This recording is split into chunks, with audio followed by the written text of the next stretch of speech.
सभी भाई बहनों को जय सच्चिदानंद जी।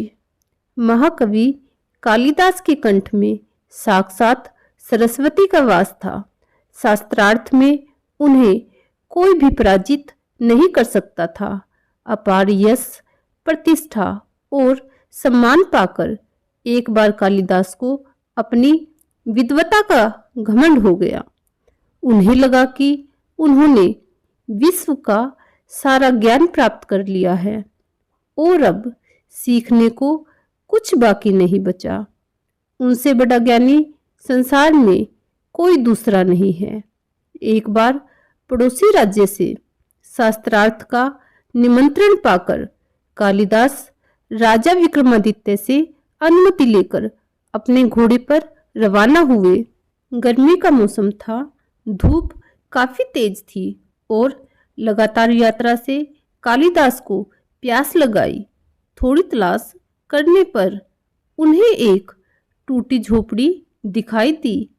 पानी की आशा में वह उस ओर बढ़ चले। झोपड़ी के सामने एक कुआं भी था। कालिदास ने सोचा कि कोई झोपड़ी में हो तो उससे पानी देने का अनुरोध किया जाए। उसी समय झोपड़ी से एक छोटी बच्ची मटका लेकर निकली। बच्ची ने कुएं से पानी भरा और वहां से जाने लगी। कालिदास उसके पास जाकर बोले, बालिके, बहुत प्यास लगी है, जरा पानी पिला दे। बच्ची ने पूछा, आप कौन हैं? मैं आपको जानती भी नहीं, पहले अपना परिचय दीजिए। कालिदास को लगा कि मुझे कौन नहीं जानता, भला मुझे परिचय देने की क्या आवश्यकता है। फिर भी प्यास से बेहाल थे तो बोले, बालिके, अभी तुम छोटी हो इसलिए मुझे नहीं जानती।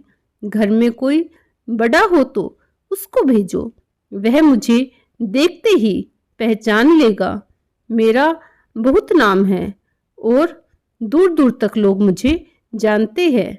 मैं बहुत विद्वान व्यक्ति हूँ।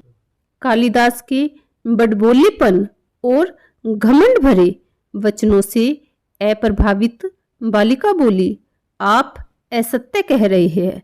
संसार में सिर्फ दो ही बलवान हैं और उन दोनों को मैं जानती हूँ। अपनी प्यास बुझाना चाहते हैं तो उन दोनों का नाम बताए। थोड़ा सोचकर कालिदास बोले, मुझे नहीं पता, तुम ही बता दो, मगर मुझे पानी पिला दो, मेरा गला सूख रहा है। बालिका बोली, दो बलवान हैं, अन्न और जल।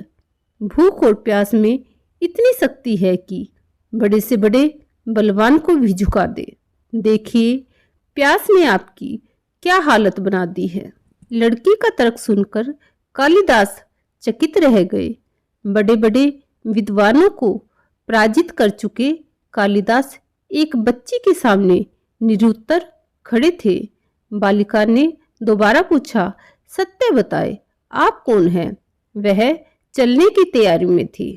कालिदास थोड़ा नम्र होकर बोले, बालिके, मैं बटोही हूँ। मुस्कुराते हुए बच्ची बोली, आप अभी भी झूठ बोल रहे हैं। संसार में दो ही बटोही हैं, उन दोनों को मैं जानती हूँ। बताइए, वे दोनों कौन हैं? तेज प्यास ने पहले ही कालिदास की बुद्धि क्षीण कर दी थी, पर लाचार होकर उन्होंने फिर से अनभिज्ञता व्यक्त कर दी। बच्ची बोली, आप तो स्वयं को बहुत बड़ा विद्वान बता रहे हैं और यह भी नहीं जानते एक स्थान से दूसरे स्थान तक बिना थके जाने वाला बटोही कहलाता है। बटोही दो ही है, एक चंद्रमा और दूसरा सूर्य, जो बिना थके चलते रहते हैं।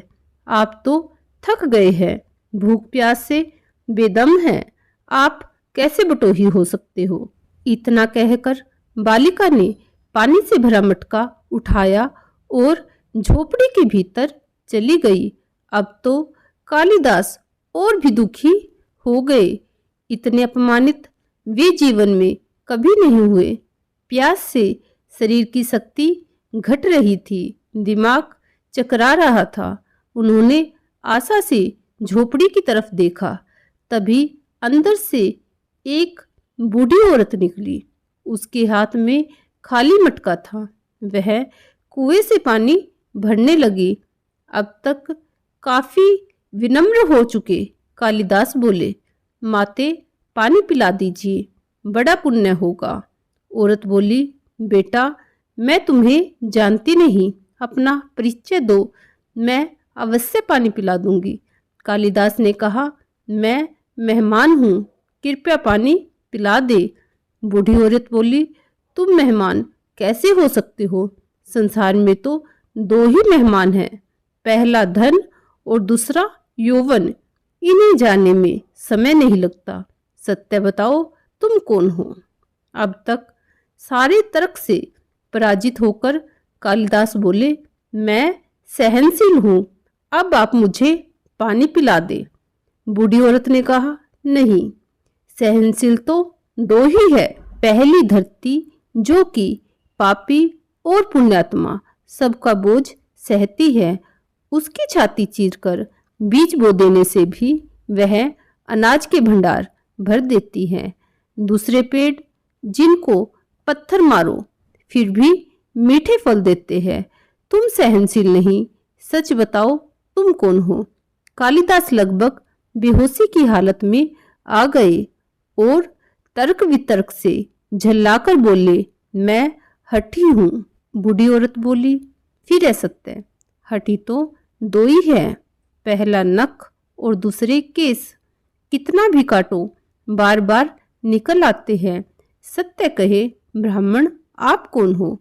पूरी तरह से अपमानित और पराजित हो चुके कालिदास ने कहा, फिर तो मैं मूर्ख ही हूँ।